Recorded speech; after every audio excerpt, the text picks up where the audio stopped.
করার পরে এটা মানে না, বিশ্বাসও করে না।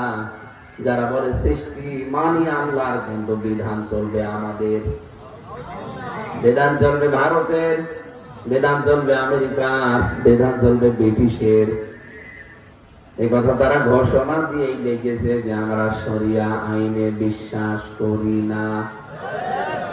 উনি যদি বলতো যে আমি শরিয়া আইনে বিশ্বাস করি না, আমি কিছু বলতাম না।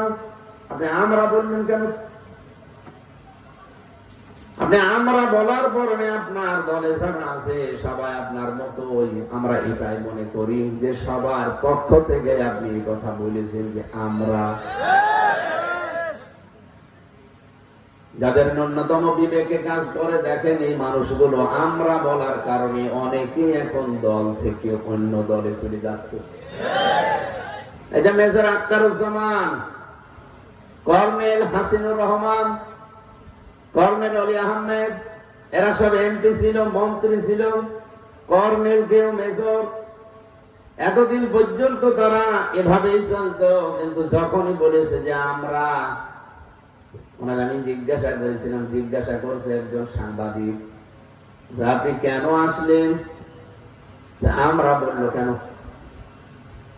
আমি বললে তো আমি অন্তত থাকতাম, কিন্তু আমরা বলে আমাদের সবাইকে দেশিয়া আল্লাহ বিরোধী বানিয়ে ফেলেছে। কারণ আল্লাহর আইন যারা মানে না ওরা আর মুসলমান থাকে না।